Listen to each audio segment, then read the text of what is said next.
Baik, Assalamualaikum warahmatullahi wabarakatuh.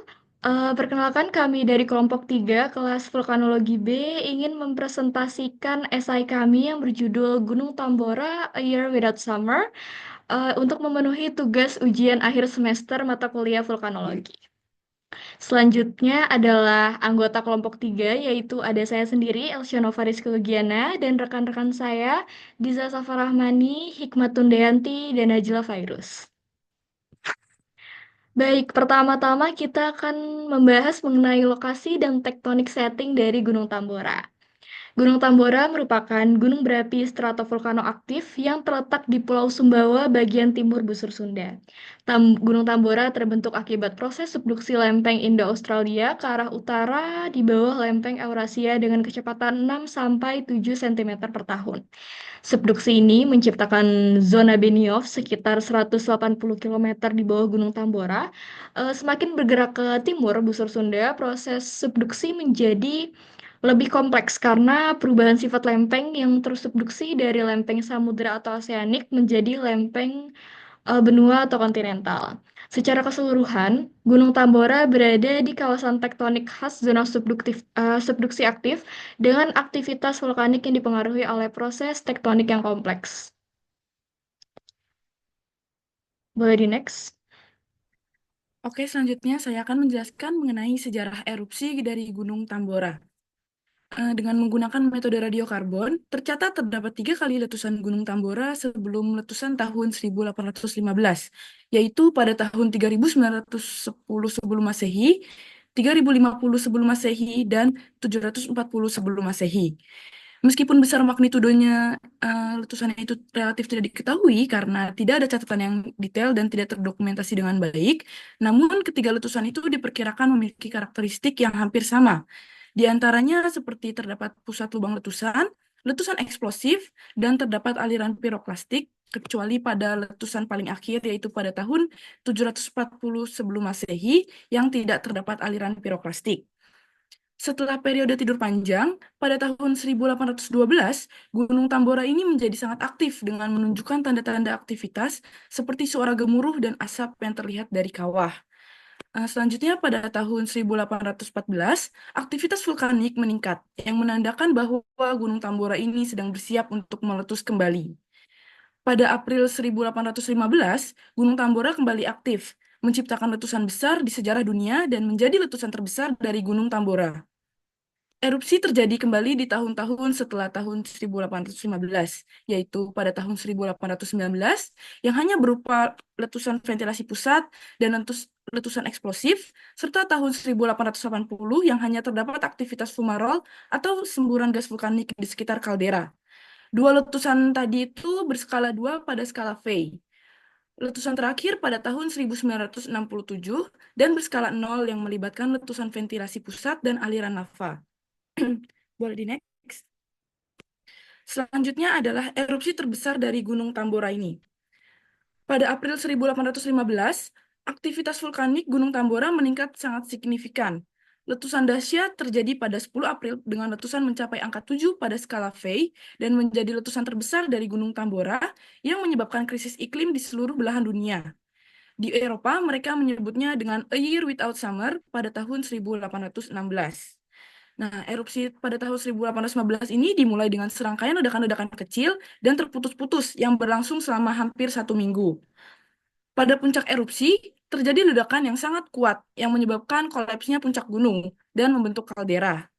Erupsi ini menciptakan kolom erupsi sekitar 43 km hingga membawa material vulkanik ke stratosfer, melontarkan kurang lebih 50 km kubik material magmatik ke udara, serta endapan piroklastiknya ini menyebar sampai ke Pulau Kalimantan dan Pulau Jawa.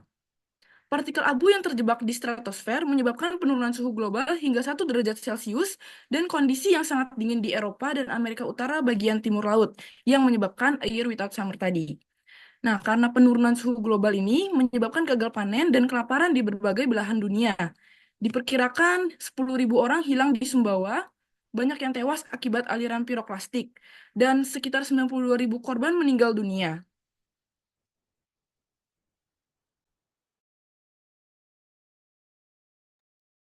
Karakteristik erupsi Tambora pada 1815 sendiri diklasifikasikan sebagai erupsi Plinian yang ditandai dengan letusan besar berskala 7 dari 8 skala V atau Volcanic Explosivity Index.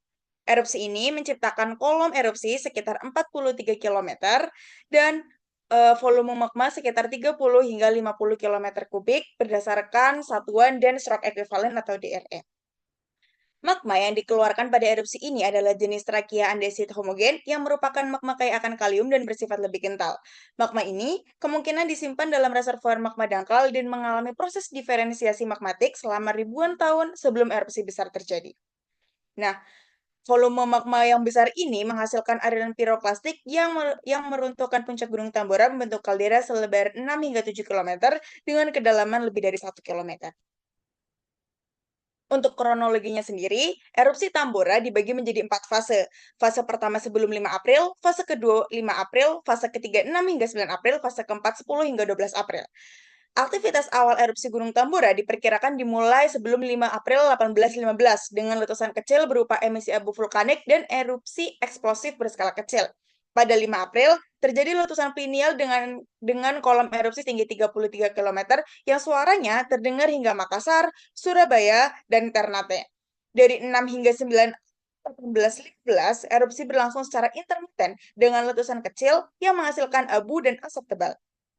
Fase klimaks pada erupsi ini terjadi pada malam 10 April 1815, ditandai dengan letusan besar yang membentuk kolom erupsi setinggi 43 km. Kolom ini runtuh menciptakan aliran piroklastik yang menyapu lereng gunung dan menyebabkan tsunami di wilayah pesisir. Setelah fase klimaks, erupsi mulai mereda pada 12 April 1815. Meskipun aktivitas vulkanik skala kecil masih berlangsung.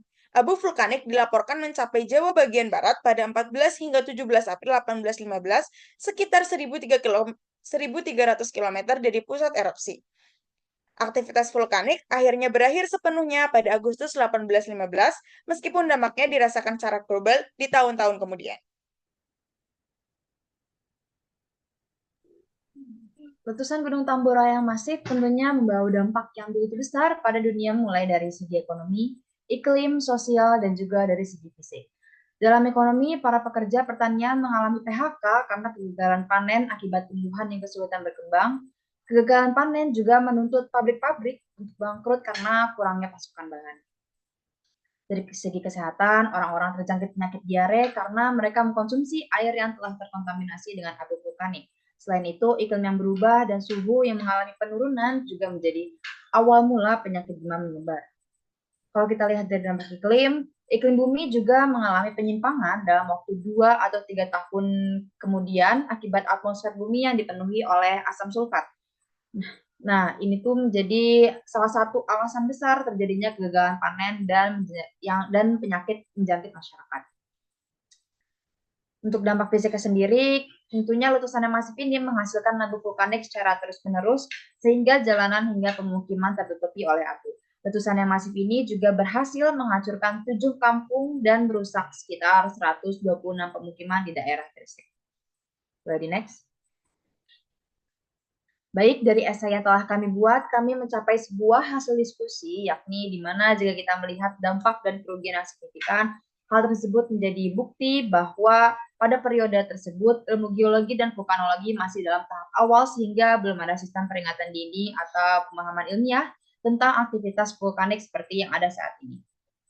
Sistem komunikasi jarak jauh di era tersebut sangat terbatas sehingga informasi meletusnya Gunung Tambora sampai ke Eropa itu memakan waktu hingga berbulan-bulan kemudian. Kondisi politik Indonesia saat itu yang masih berada di bawah kolonial Belanda juga menyebabkan penduduk lokal tidak memiliki akses ke sistem evakuasi karena tidak adanya struktur khusus untuk penanggulangan bencana alam. Jika kita bercermin dari peristiwa pada tahun 1815, sangat penting melakukan mitigasi dan edukasi terkait bencana gunung api untuk meminimalkan korban jiwa dan kerusakan lingkungan. Masyarakat perlu memahami pentingnya kesiapsiagaan termasuk mengenali tanda-tanda bahaya vulkanik dan berpartisipasi dalam simulasi evakuasi.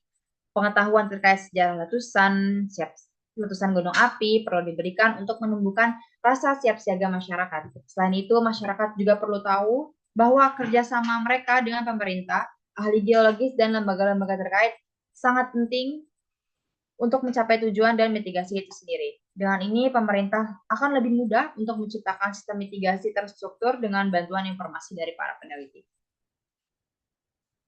Berikut adalah referensi yang kami pakai. Next. Oke, baik. Sekian presentasi dari kelompok kami. Kurang lebihnya kami minta maaf. Terima kasih. Wassalamualaikum warahmatullahi wabarakatuh.